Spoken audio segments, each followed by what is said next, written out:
Assalamualaikum warahmatullahi wabarakatuh. Perkenalkan, saya M. Surya Haikal, NIM 21100100075. Di sini saya akan menjelaskan mengenai pengantar ilmu lingkungan.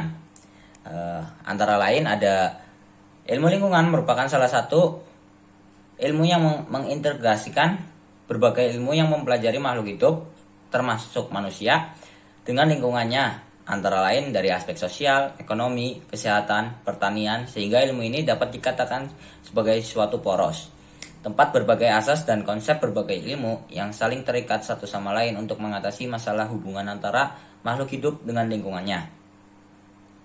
Tujuan mempelajari ilmu lingkungan untuk menimbulkan kesadaran, penghargaan, tanggung jawab manusia terhadap lingkungan hidup secara menyeluruh. Ada ekologi. Apa itu ekologi?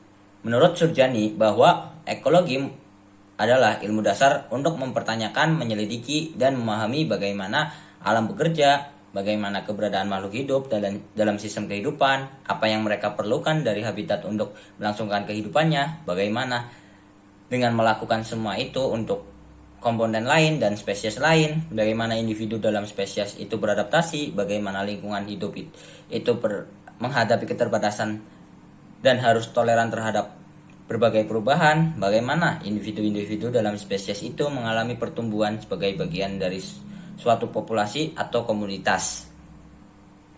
Ekologi dan ilmu lingkungan merupakan suatu kesatuan yang mempunyai hubungan erat antara keduanya. Perbedaan ilmu lingkungan yaitu mempelajari aspek-aspek lingkungan secara terpisah, sedangkan ekologi mempelajari sebagai satu sistem dinamik sekaligus mencermati faktor-faktor lingkungan kehidupan manusia lainnya seperti lingkungan sosial, budaya, ekonomi, dan politik. Ilmu lingkungan disebut sebagai ekologi terapan karena menerapkan berbagai prinsip dan ketentuan ekologi itu dalam kehidupan manusia, menempatkan dirinya dalam ekosistem atau lingkungan hidupnya. Konsep ekosistem. Ada dua bentuk ekosistem yang penting. Satu, ekosistem alamiah atau natural ekosistem. Dan yang kedua adalah ekosistem buatan atau artificial ekosistem, hasil kerja manusia terhadap ekosistemnya. Di dalam ekosistem alamiah akan terdapat heterogenitas yang tinggi dari organisme hidup di sana sehingga mampu mempertahankan proses kehidupannya di dalamnya dengan sendirinya. Dua, ekosistem buatan. Ekosistem buatan ini mempunyai ciri kurang heterogenitasnya sehingga bersifat labil atau membuat ekosistem tersebut tetap stabil. Diberikan bantuan energi dari luar yang juga harus diusahakan oleh manusianya agar terbentuk suatu usaha maintenance atau perawatan terhadap ekosistem yang dibuat itu.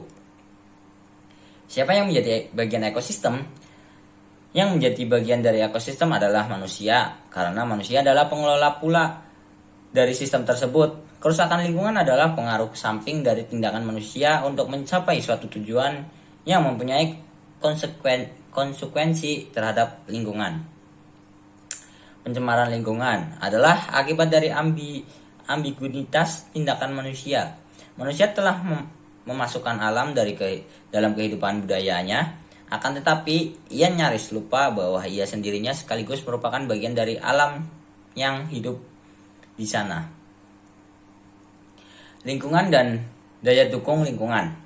Menurut Undang-Undang Republik Indonesia Nomor 32 Tahun 2009 tentang Perlindungan dan Pengelolaan Lingkungan Hidup, bahwa lingkungan hidup adalah kesatuan ruang dengan semua benda, daya, keadaan, dan makhluk hidup termasuk manusia dan perilakunya yang mempengaruhi alam itu sendiri, kelangsungan perkehidupan dan kesejahteraan manusia serta makhluk hidup lainnya. Sedangkan pengertian daya dukung lingkungan hidup adalah kemampuan lingkungan hidup untuk mendukung perkehidupan manusia, makhluk hidup lain, dan keseimbangan antar keduanya. Masalah lingkungan dan penyelesaiannya. Perusakan lingkungan apabila ditinjau dari peristiwa terjadinya dapat dibagi menjadi dua, yaitu satu, Kerusakan itu terjadi dengan sendirinya yang disebabkan oleh alam dan perbuatan manusia. Disebabkan pencemaran baik berasal dari air, udara maupun tanah. Oto Sumarwoto mengatakan bahwa mengubah sikap dan kelakuan terhadap lingkungan hidup bukanlah pekerjaan yang mudah. Pada dasarnya, usaha itu dapat dilakukan dengan 3 cara sebagai berikut. Dengan instrumen pengaturan dan pengawasan. Tujuannya ialah untuk mengurangi pilihan pelaku dalam usaha pemanfaatan lingkungan hidup, misalnya dengan zonasi, preskripsi teknologi tertentu, dan pelarangan kegiatan yang merusak lingkungan hidup. Pemerintah membuat peraturan dan mengawasi kepatuhan pelaksanaannya. Ketidakpatuhan dikenai sanksi, denda, dan atau kerugian. Dengan instrumen ekonomi, tujuannya ialah untuk mengubah nilai untung relatif terhadap rugi bagi pelaku dengan memberikan insentif dan disentif ekonomi.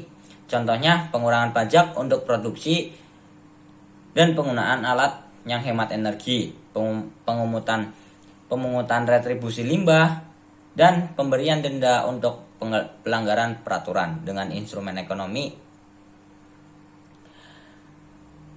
instrumen persuasif, yaitu mendorong masyarakat secara persuasif bukan paksaan. Tujuannya ialah untuk mengubah persepsi hubungan manusia dengan lingkungan hidup ke arah yang memperbesar untung relatif terhadap rugi. Elektronik serta